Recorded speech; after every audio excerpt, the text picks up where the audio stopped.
My name is Silas, and my friends and colleagues know two very important things about me. I'm a conductor, and I love coffee, especially espresso. No matter where I travel in the world, the first thing I try to do is find the best coffee shop and learn about the local coffee drinking habits. If I can, I try to meet up with old friends or make new ones in a coffee shop, of course, so we can talk about life, art, music, or whatever's on our minds. I found that there's no better way to get to know a conductor a little better than by having coffee with the maestro.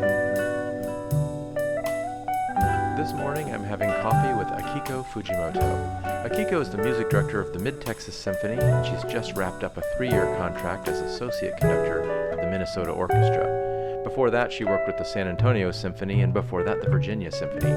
I don't know Akiko very well, but every time I've chatted with her, I found her really interesting and charming. So I'm going to give her a call this morning.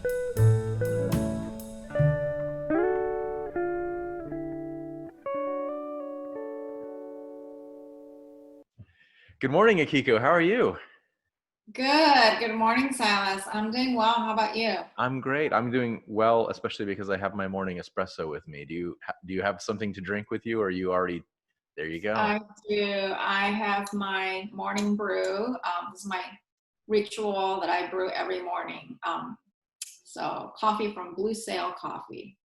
Blue Sail Coffee, is that what you said? Yeah, in Conway, Arkansas. Okay. And what's special about Blue Sail Coffee?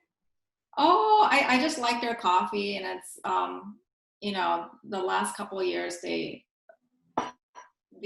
independent coffee shops started popping up in Conway. So this just happens to be my go-to, but Well, so you said you're in Conway, Arkansas, and since I've known you to be a Williamsburg, Virginia person, and a San Antonio person, and a Minnesota person, and now you're in Conway, Arkansas.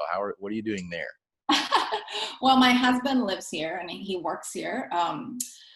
And he's also a conductor. He's a music director of the Conway Symphony, and he's also a professor at the University of Central Arkansas. So he's been living here and working in Arkansas, my gosh, for as long as I've known him, starting with the Arkansas Symphony. But I've just been visiting all these years and never lived here except like visiting like 3 times a year or something like that. And I've lived in all those places that you've mentioned. And now this summer, this summer is the end of my 3-year stint with the Minnesota Orchestra as their associate conductor.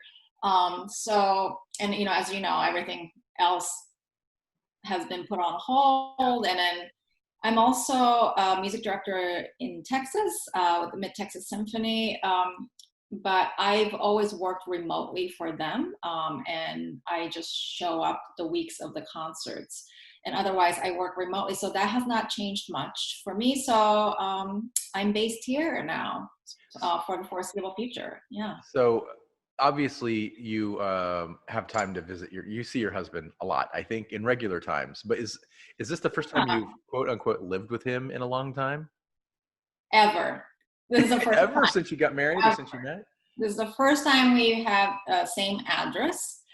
And probably the first time we're gonna file taxes together probably is this year or next year. We have attempted once when I was in Texas, and he was in Arkansas, of course, and the accountant almost had a conniption because it was so complicated. So we've always filed separately other than that one trial. This is the first time. We've been married almost 9 years, and then visiting each other for 16 years, I think, and counting. So there's a lot of jobs, a lot of industries, I guess, where families, married couples are separated for whatever reason for extended periods of time. But that's a remarkably long time to not live with your husband.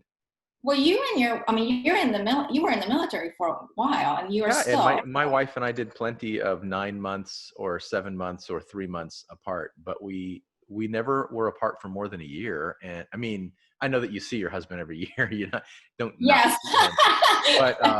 But we always had the same address, even if I was, when I was deployed in the Middle East, but my mailing address was the same address as my wife's. And taxes were easy. relatively. This is the first time we have the same mailing address. All right. It's So pretty amazing. I'll ask you a hard, I told you I wouldn't ask you any hard questions, but here's one hard. When conductors are married, is there any competition? Are you competitive at all? We disagree on artistic and personal, matters, like how we would handle a situation. Like we exchange ideas all the time. I think I've just been so lucky.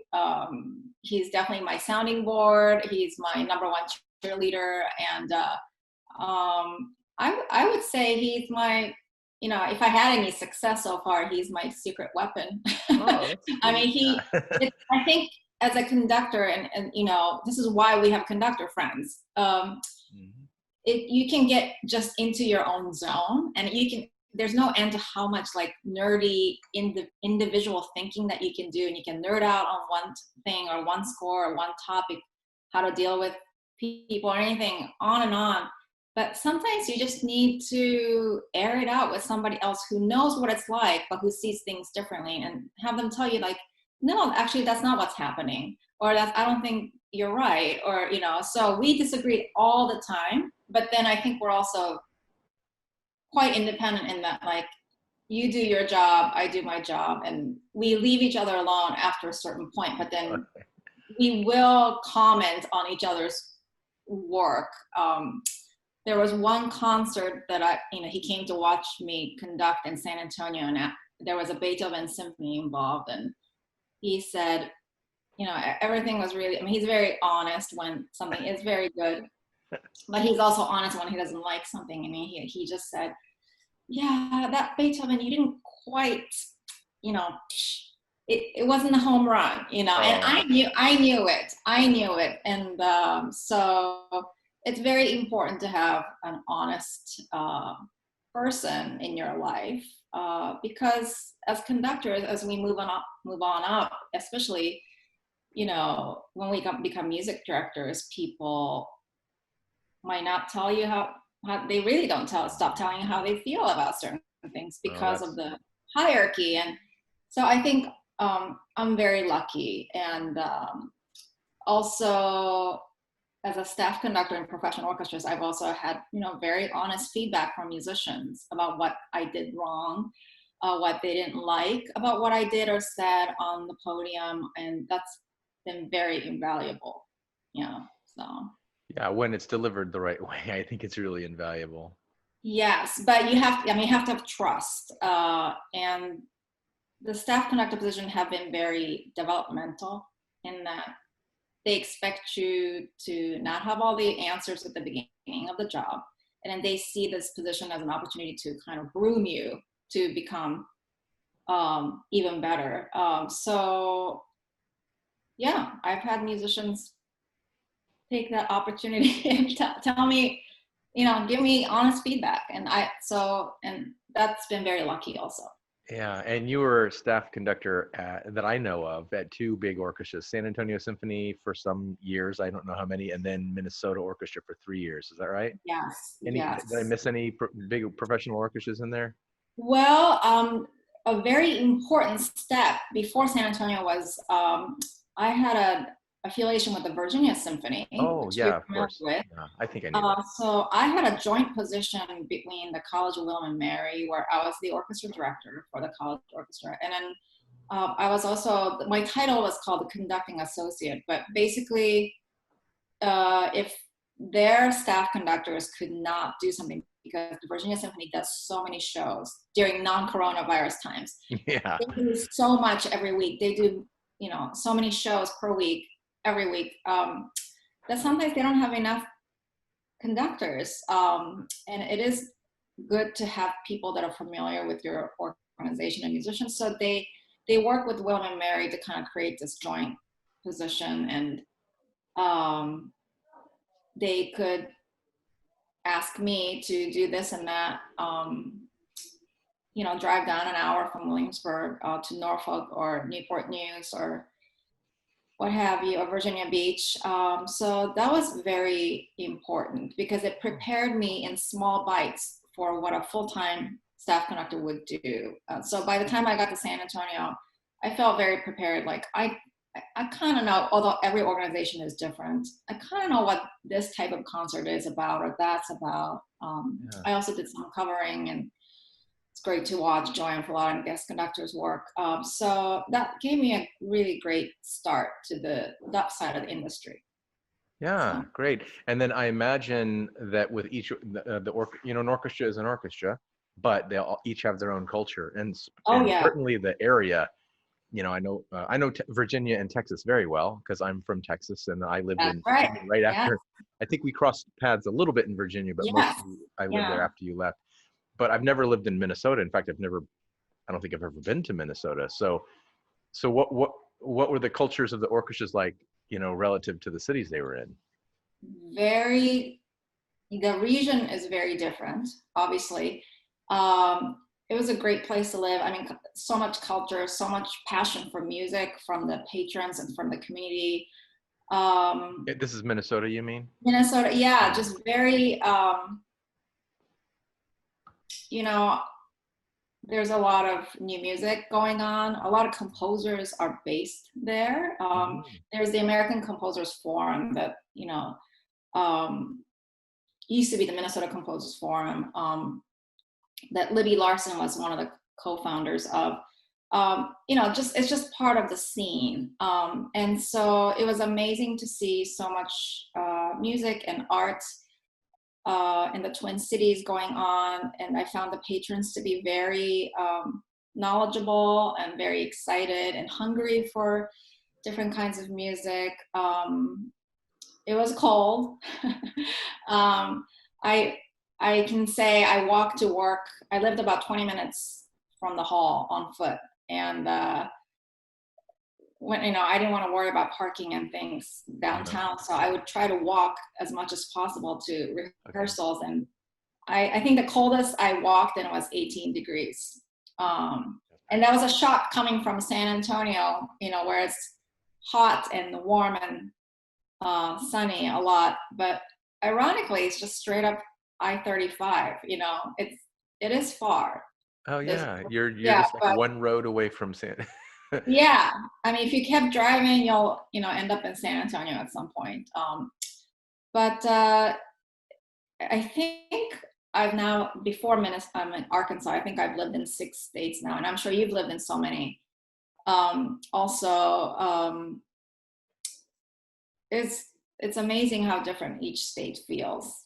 It's and each orchestra, and Yeah. depending on the budget size and the region and the just yeah, each orchestra has such a strong culture of its own. I mean, I could go on and on about the Minnesota orchestra's musical culture, or what I gleaned, at least for the 3 years I was there.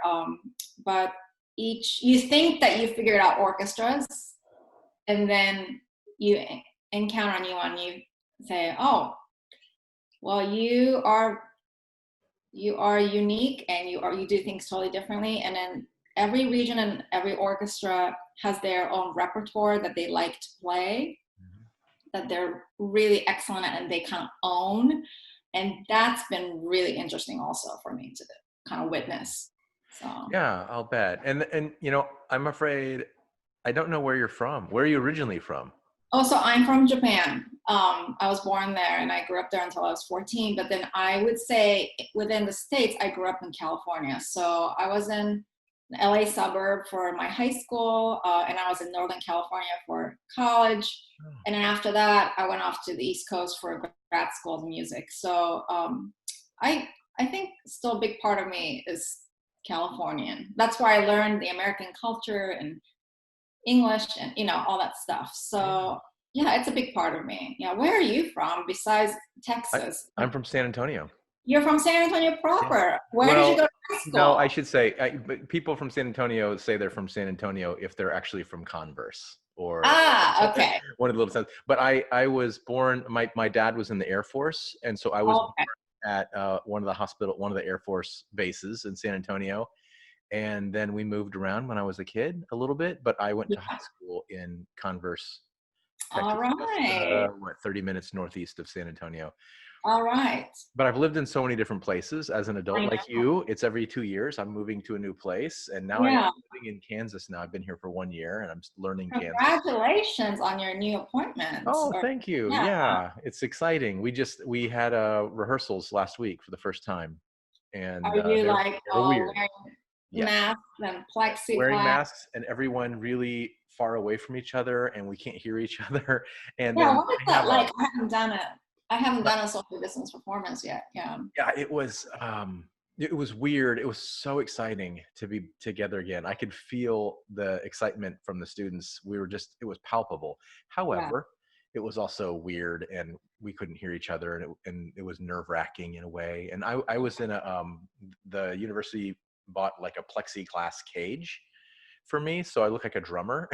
I'm in this glass booth, and I feel safe in there. The students aren't in the booth, so they're all Right. amongst each other. But the musicians can't hear me speaking, and I can't hear them Yeah. Are playing. you like So screaming at them constantly or? the first day I was yelling, and then after rehearsal, the students said, "Oh, we couldn't hear you at all." So then the next day, I got a what do you call it? A headset with a PA system. Cool. So that solved one problem. Now they can hear me. I can speak in a regular voice, and Yeah. they can hear me fine. But Yeah. I still can't hear them. Um, Oh so yeah. Wouldn't that defeat the purpose of conducting if you can't hear the ensemble? we're trying, but everybody is trying to solve these problems. Yeah. They, Yeah. you anticipate a problem. Oh, the aerosols are dangerous. Well, we'll get a plexiglass cage. Oh, well, now the orchestra can't hear me. Well, we'll get a PA system. Well, I can't hear them. Well, I haven't solved that one yet.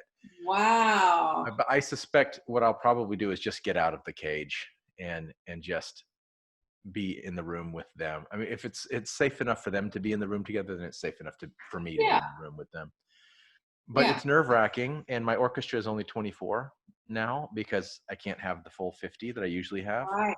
Right. And you're a group in mid-Texas. You're doing things. You said you're doing things online, and you all orchestras are trying to find something to do that's productive and Yes. artistic, that's safe. Yeah. So we don't have our own hall. We play in different halls, although there's one hall where we are lucky enough to play 3 times a year, Hmm. but we don't have our own hall. So we're kind of at the mercy of their decisions, of course, about holding public performances. But also, everybody, I mean, I think we spent all summer like trying to explore different contingency plans. And, I tried programming for groups of 15, groups of 30, 40, all that. I went through all the motion, but at the end, you know, at least our main hall, canceled for the fall, everything. And then with other places, it didn't seem like we would have the option of playing without knowing the situation with the air filters and the ventilation. Hmm. Some of these places are school auditoriums, that it would just be, there are just too many risk factors. Right. Yeah. And so it didn't make sense. So we are having a digital fall. Um, we don't have anything that unfortunately features the entire orchestra. That's my only regret. But otherwise, I'm very proud that we're asking individual musicians who are good at the digital stuff, who like to make these videos at home, to create, sort of musical messages to go out to our patrons, to keep in touch with them. So we have these videos going out, and I'm also doing some interviews like you are right now with me, with our musicians and guest artists, and just trying to stay engaged with our patrons as best as we can, so that when we do come back in January, people will be very pumped and they feel like they know the organization even better. So I think even though this is, this does not replace the symphonic experience that we'd like to create if we can, we're doing the best we can to stay in touch and stay visible, and turning out product as best as Yeah. we know how to do. So Yeah. Well, it definitely feels. I've done a few chamber music videos and things that you feel good when you put something online, and then your followers are liking it or making comments. Oh, it's so great to hear music, and so you feel like you're doing a good thing. But you don't get to see the audience, and you don't get to hear the applause, and I know. the energy's missing. So it's definitely. I mean, we all musicians know that live music is better than recorded music. We've known this Yeah. before the pandemic, but now Yeah, it's more obvious than ever, I think. I agree. And the audience is such a key part of our performance. Hmm.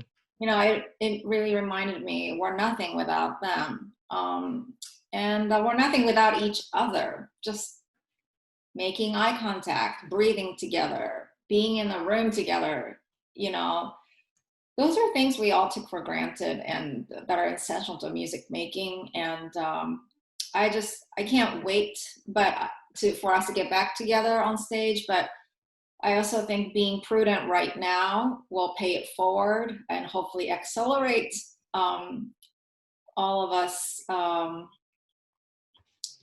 just recovering from the situation. So Yeah. I'm just crossing my fingers it doesn't last too long. Yeah, So amen on that. Right. Let's do the right thing now so we can make music later.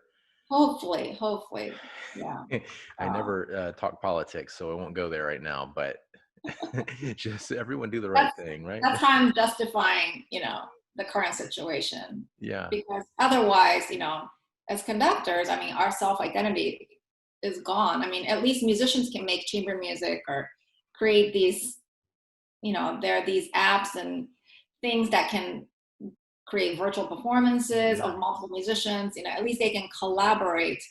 But conductors are pretty useless right now. Yeah. Yeah, but I found that my role has become more curatorial for the Hmm. Mid-Tech Symphony and, more administrative, but just being the person that curates the overall experience, that it's balanced and, Yeah, yeah, I've thought for a long time. I've thought that being a music director. I mean, we have the best job in the world. First of all, being a conductor is amazing, but being a music director is a lot of responsibility, and there's a lot of administration, and there's a lot of non-musical duties. And I always kind of resented that a little bit. But now that we can't perform, I'm so glad we have something to do. Like at least we can do administration. sure, At least we sure. can be involved in those, the emails and the Zoom meetings and talking with patrons and all that stuff. Yes, I think there is a place for us. Even in the um, pandemic. but but not, especially in small organizations where there is no director of artistic planning, Hmm. there's no artistic operations team really, except for you and the librarian and the personal manager, which is our situation. Everybody has to wear multiple hats, Yeah. and some hats that we didn't think we were going to wear when we first signed up for the job. But I think it's an all hands on deck situation, and just my only goal is to just do whatever you can that's best for this organization, Oh, that's nice. and whatever you think you can do to help keep it sustain itself and survive the pandemic and have a kind of a somewhat a long lasting positive side effect of this pandemic. So, which Yeah. I think Here's. this whole going digital thing, I'm not a digital person. And I think some people are very comfortable with the medium, some people are not, including myself. But I think it's forcing all of us to kind of do some reckoning with that, say this is going to be part of our lives. And we cannot say we're just an analog, organization. I mean, it's just not possible, even though that's the main offering, that's the main real product. So, True. yeah. Well, how about I'll ask you one more question before we run out of time. So when the pandemic is over, we're all going to be so excited to get back to our regular concert seasons and doing what we Yes. do. Do you have like a dream event in mind? Do you have like a big concert? What's your fantasy program for end of the pandemic celebration? Oh, I'm glad you asked. Well, of course, I am hoping that all the guest conducting engagements that were canceled, will someday come back, and of Me too. course, but and the Mid Texas Symphony will come roaring back in full force. But my personal goal is I'm studying Mahler 3. That's always been my sort of bucket list item. And I have a couple other pieces, but this piece, and of course, one I covered it a long time ago in San Antonio when the music director was conducting it, and the orchestra did such a great job with it. So I invested in like a $280 full size score. Actually, it's right here. You know, Oh. and I was of the mindset that if I purchase this, I will conduct it someday. Because you can also get like a $50 pocket score, right? Yeah, of If you're course, just right. studying. But those are really, especially for long pieces, it's really hard to open. Like they don't stay open if you actually have to conduct. Yeah.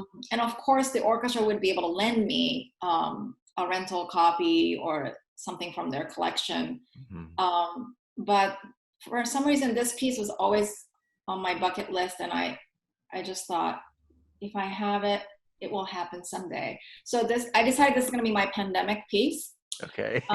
I'm going to study it again, little by little, and listen to it, listen to recordings, watch YouTubes. And I'm just going to spend this season getting to know it slowly, because score study takes a long time for me. And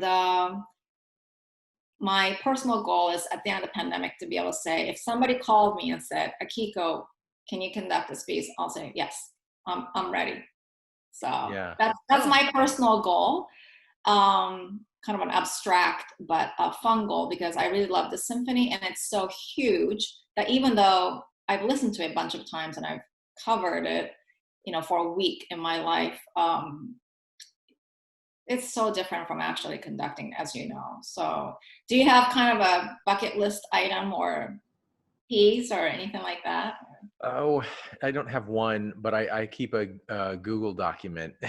Speaking of being a digital Oh, person, I have all these Google folders and documents and spreadsheets of things that people I need to say hello to, or orchestras that I am working with, and I have one document that's just like a wish list. yes. And unfortunately, it gets longer and longer and Ah, longer because as frequently as we are able to conduct, I'm not really checking items off the wish list. I'm conducting things that like I've done before, or right. I'm working with an orchestra that really can't handle the bucket list pieces. Sure, sure.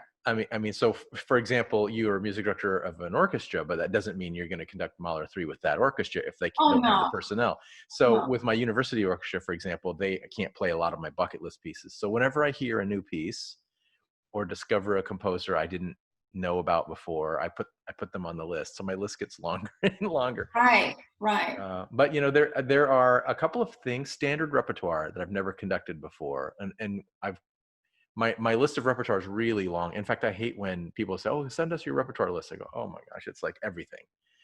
But I've never conducted Beethoven 3 in concert. This is kind of remarkable. And I've never Yeah. conducted, I've never done. I was going to do Dvorak 8 in the spring, but it got canceled. And so I've done Oh, Dvorak 8 in a bunch of workshops and things like that, but I've never done it in a concert. And I'm trying to think of other things. I've never done the Rite of Spring. I'd really like to do that. And so yeah, I have some pieces that one day I'd like to do, if the because situation is like you right. with Mahler 3, Mahler 3 really well, and you've been studying it you have a close relationship with it, but just never had the chance. So Well, I think it's one thing. I mean, we always program for our specific situation, yeah. the hall, the orchestra, uh, how many rehearsals we have. In Mid Texas, we have 3 rehearsals for each concert. You're not going to do a Mahler symphony on that. No. But I think it's good to have a personal growth piece, and I don't think I'm ready to conduct this today. But my goal is that I would have put in some time between now and whenever the pandemic is over, that I do feel comfortable with it, and that I deserve to do it, and it could never come, and it could come in 50 years, 50. It just depends. We just don't know. But I think this piece is already written. It's already out there. And so the goal will always be out there. And that to me is heartening. Like we all, you and I both have these scores behind us, and there's so much music written out there. And we don't necessarily have to conduct all of them, I feel, because the situation that we're in might not be won't be right for all of them. And actually, I spoke to a guest conductor in Minnesota once who said, he's a great guest conductor. He's one of the best working in the world. And he said, I will never do Beethoven 3. And why? I said, why not? I mean, you've done everything. He does everything, and he's like, it's just not, he doesn't think he can do a good job. I think he may have done it once in a situation, but he knows it's not a piece that he feels he can pull off well. He'll do other Beethoven symphonies, but he will not do number 3 because he does not think he can do it justice. So I think there's a fit for everything. And, I don't feel like we have to do every single Beethoven symphony just because it's our Bible and it's out there. We can study every single one of them, but I think we should only pull out something if it feels right for you and for the orchestra. And if there's someone better who can do it. Yeah. Oh no, I lost you. As well. And I was, oh, you're back. Okay. Yeah, you're back. So I was shocked to hear him. Yeah. I was shocked to hear this guest conductor say that because he's very well established, very successful, great conductor. But he said that, and I was like, all right. So we don't have to be good at every piece. We don't have to know every piece, but we do have to have those pieces that we feel like we have, personal relationship with, like you said. And that's why it's a superficial relationship right now I have with Mahler 3. But, I could spend my whole life getting to know it, and it will not be a waste because I'll be enriched by it. There's no deadline unless there is an actual performance. There is no deadline. And that's kind of nice, I think. So, yeah. I think so too. I'm sure you'll get a chance to do Mahler 3 before you know it. Let's hope you're right. Yeah. Well, Akiko, thanks for spending time with me. Since you have this brief few months to spend with your husband, maybe you should go do something with him. Sounds like a plan. Let me see if he's up. So. Yeah. Okay. Well, I'll talk to you soon. Bye, Silas. Good luck in the next season. Thank you. You too.